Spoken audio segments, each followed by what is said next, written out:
In a single brutal session, Wall Street's artificial intelligence dream collided with cold reality. $1.3 trillion in market value was wiped from US-listed chipmakers in just 2 days, a sell-off so swift and severe, it rattled investors from New York to Tokyo. The carnage began in the semiconductor sector. The PHLX Semiconductor Index, the benchmark tracking the world's most powerful chip companies, plunged 10.3%. That is its steepest single-day fall since March 2020, the darkest days of the pandemic crash. The trigger? Broadcom. The chip giant's quarterly earnings failed to meet the market's sky-high expectations for its custom AI chip business. Investors, who had priced in perfection, got something far less. The losses cascaded. Nvidia shed 6%, erasing over $300 billion in market capitalization in one session. Micron technology fell 13%.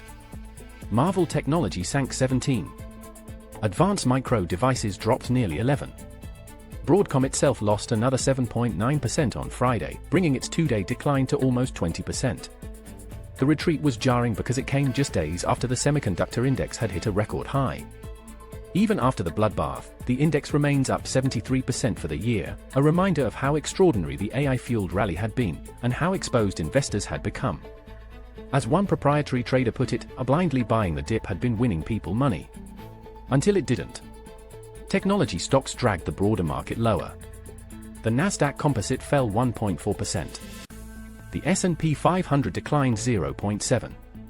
The Dow Jones slipped 81 points. Adding pressure was a surprisingly strong US jobs report. Employers added 172,000 jobs in May, roughly twice what economists had expected. Strong hiring data typically signals less room for the Federal Reserve to cut interest rates, pushing bond yields higher and weighing on equities. Markets were also absorbing a second major stress point, the ongoing Iran conflict.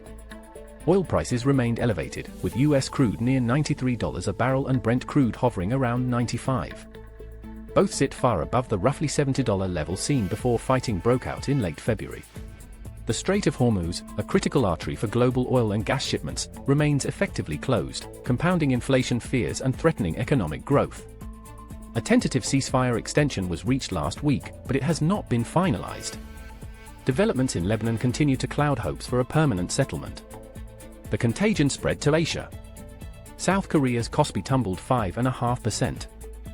SK Hynix dropped nearly 10%. Samsung Electronics fell 6.4%.